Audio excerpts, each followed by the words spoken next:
फरेब और धोखे के सब कीर्तिमान तोड़ दिए।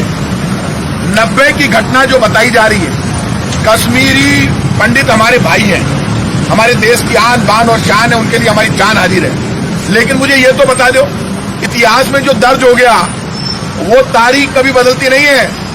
1990 में भारतीय जनता पार्टी की सरकार थी और वीपी सिंह जी प्रधानमंत्री थे। तो प्रधानमंत्री वीपी सिंह जी को किसने बनाया? सरकार में कौन शामिल हुए? बीजेपी के लोग शामिल थे, सबने मिलकर सरकार बनाई थी। तो सरकार बनाई तो बीजेपी की खुद की सरकार थी। जब कश्मीरी पंडितों पर जुल्म हुआ, आतंकवाद से इस देश में सबसे पहले आजादी के बाद से और आजादी के पहले से आतंकवाद के खिलाफ कांग्रेस लड़ रही है। कांग्रेस ने कभी भी आतंकवाद को मौका नहीं दिया।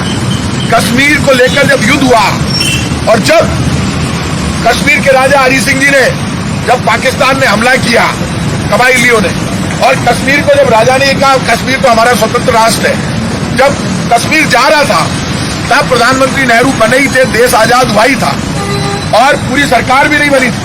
तब भारत की फौजों को प्रधानमंत्री नेहरू ने कश्मीर भेजा और कश्मीर में भारत की फौजें लड़ी, तब कश्मीर बचा। और उस वक्त ये संधि हुई आपस में। कश्मीर के राजा हरि सिंह राजपूत राजा थे जो राजस्थान से उठकर गए, हिस्ट्री पता होनी चाहिए लोगों को, नरेना से उठकर गए। उनके बेटे डॉक्टर करण सिंह आज भी है, ये तो सच्चाई है, आज भी उनके महल वगैरह। कश्मीर का राजा कौन था? कश्मीर का राजा एक राजपूत राजा हिंदू थे और वो वहां के राजा थे।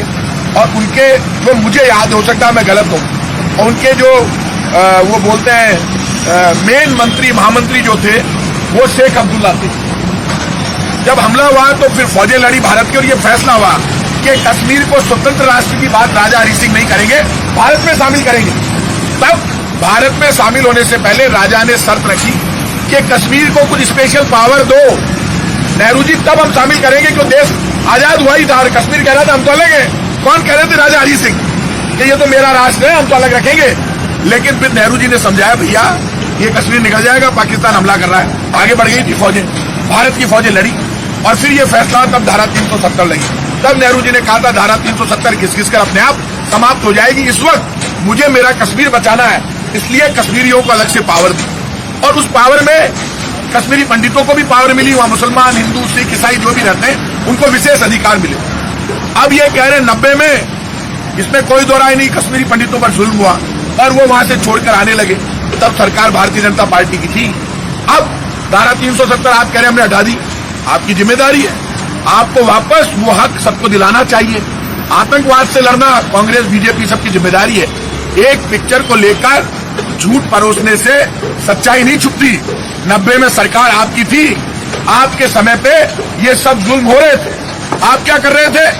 कांग्रेस ने तो आतंकवादियों को ठोक कर मारा। आतंकवाद के लिए किसी की कहीं पर भी कोई जगह नहीं है। आतंकवाद का कांग्रेस कल भी विरोध करती थी, आज भी करेगी, क्यों नहीं करेगी? महात्मा गांधी को किसने मारा? सरेआम गोली लगी। जो राष्ट्रपिता को मार सकता है वो आतंकवादी है। इंदिरा जी को किसने मारा? गोलियां लगी इंदिरा जी के, वो भी आतंकवाद है। और राजीव गांधी जी को बम से उड़ा दिया, वो भी आतंकवाद है। सरदार बेन सिंह को गोली मार दी, वो भी आतंकवाद है। जिस पार्टी ने अपने नेताओं को खोया हो, देश की खातिर प्रधानमंत्री जी और ये बड़ी बड़ी बातें करते हैं, और आज कश्मीर को कराओ ना आजाद। इंदिरा जी लड़ी, बांग्लादेश के टुकड़े कर दिए, पाकिस्तान के लाहौर तक फौजें पहुंच गई।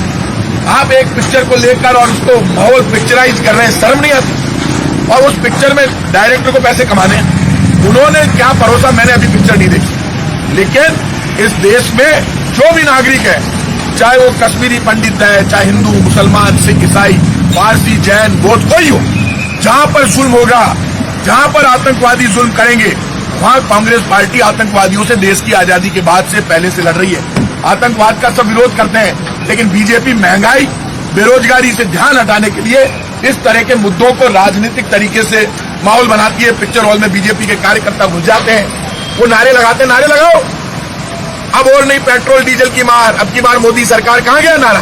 पेट्रोल डीजल ने रिकॉर्ड तोड़ दिए, अब लगाओ अब और नहीं महंगाई की मार। मोदी सरकार महंगाई में तो रिकॉर्ड तोड़ दिए। दो देश को कुछ, 2 करोड़ लोगों को रोजगार दूंगा, 15 लाख लेकर आऊंगा, घर पे पहुंचा दूंगा, अच्छे दिन आ जाएंगे। ना तो अच्छे दिन आए, ना 15 लाख मिले। विजय माल्या मेहुल चौकसी नीरव मोदी घोटाला करके भाग गए। ये बीजेपी के लोग जिस तरह का षड्यंत्र करते हैं, कश्मीरी पंडितों पर जब जुल्म हुआ उस वक्त इस देश में भारतीय जनता पार्टी की सरकार थी। 90 के दशक में वीपी सिंह जी प्रधानमंत्री थे। कांग्रेस की जब जब सरकार रही, कांग्रेस ने मिलिट्री को जम्मू कश्मीर में भेजा और कश्मीरी पंडितों के लिए आज भी अब क्या बिगड़ा है? आप कह रहे हो अब तो धारा 370 खत्म हो गई, कश्मीर को तो